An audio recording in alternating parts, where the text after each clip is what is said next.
Hi everybody, welcome back to my channel. My goal with this channel is to discuss topics such as spirituality, and I thought that I would give you a little background on my journey and my own spiritual development thus far. If you're interested in topics such as metaphysics, astrology, tarot, please be sure to hit the subscribe button and also hit that little bell to make sure that you're notified of any upcoming videos. With that, let's hop in.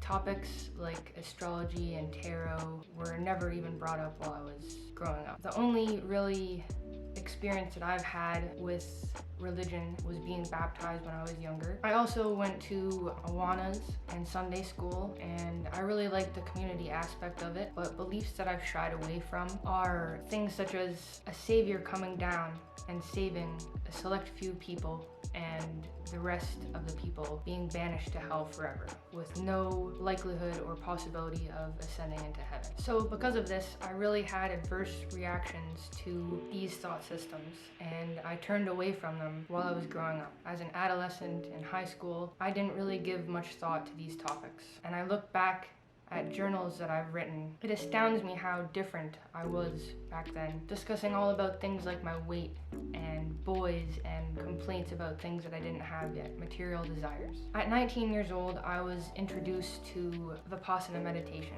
and I went to a 10-day retreat. It was my first exposure to any spiritual discipline at all. It really impacted me a lot. After that first 10-day retreat, I ended up going through a lot of issues, a lot of relationship issues, addiction issues, and I ended up moving back with my family after university. When I was living with them, I ended up deciding to go back and try the Vipassana meditation again. This was in 2015, and it absolutely turned my life upside down. There was a lady there that introduced me to the Gaia network, as I mentioned in my last video. This was the first time that I was really introduced to thought leaders in the spiritual community. It was absolutely breathtaking to see all of this new information. I discovered so many things about metaphysics, cosmology. Some of my favorite people that I discovered on that channel: Joe Dispenza, Regina Meredith, David Wilcock, and George Norrie. One of the most significant things that I learned from the Gaia network was about the precession of the equinoxes, which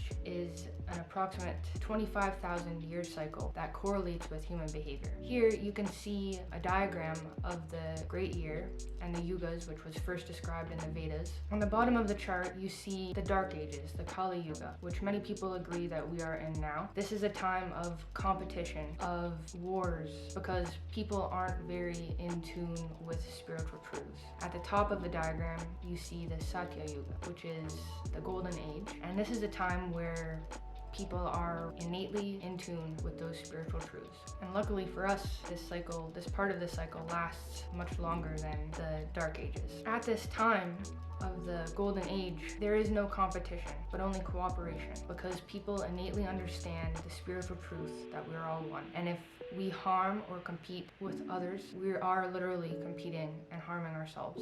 This information lit me up and began my quest of discovering more about astrology and tarot, anything that was related to this topic.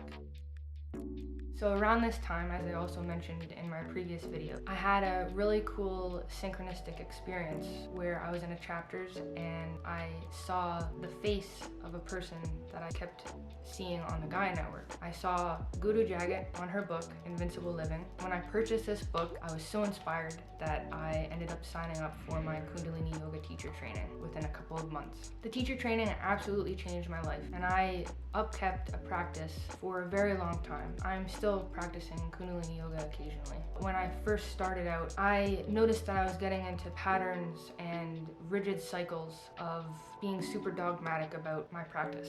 I had to meditate every day. I did so many 40, 90, 100-day challenges. I was using Insight Timer, a beautiful app which I still use. When I missed a day, I ended up feeling so guilty because my streak on Insight Timer ended. I would do these challenges even when exhausted. I realized that I pushed myself over the limit. That was the time when I started really understanding that I was in a flighty period of my spiritual development. I was making poor choices.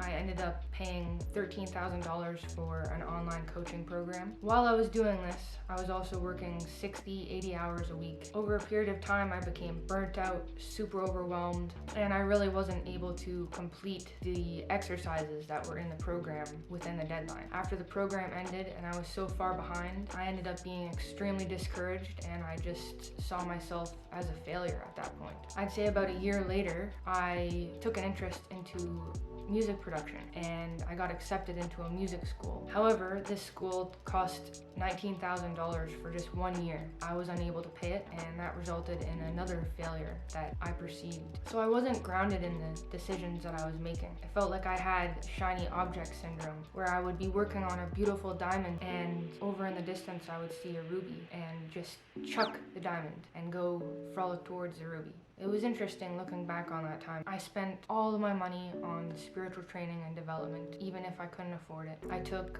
courses by Joe Dispenza. I took quantum healing, hypnosis, therapy training, and I never put any of these practices into real use, which really discouraged me. Eventually, I noticed that one of the things that I really put into use in real life was astrology and tarot. I would ask people upon meeting them their birthday and if they knew their birth time, and I would expose them sometimes for the first time to their natal charts and just pick out key points in their natal charts. I started reading tarot for family, friends, and coworkers, and I was super encouraged and reassured by the amazing results that my sessions and my readings had with the people, that I just had to learn more and dive more into it. My studies into astrology and tarot have led me into the wildest places. I've done readings that were so emotional for people, and people that I've never even seen cry before I saw cry during my readings. So in the recent past, some of the things that I've been working on have been The Artist Way, The Psychic Pathway, Essential Spiritual Teachings by Vesica Institute, and also writing down my dreams as soon as I wake up and interpreting them.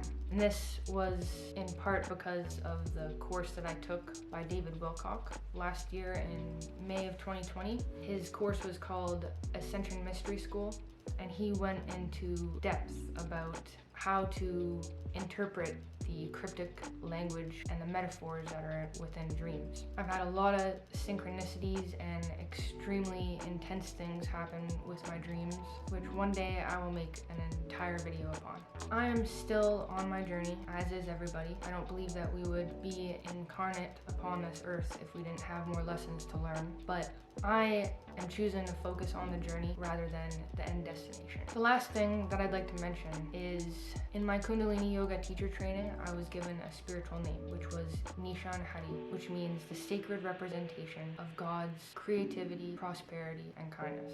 If you guys are interested in getting your own spiritual name, you can follow the link provided here. I am taking a leap. I'm putting my big girl pants on, making this YouTube channel, and I hope to become a real manifestation of what my spiritual name means. I want to create positive transformation in the world by embodying creativity, prosperity, and kindness.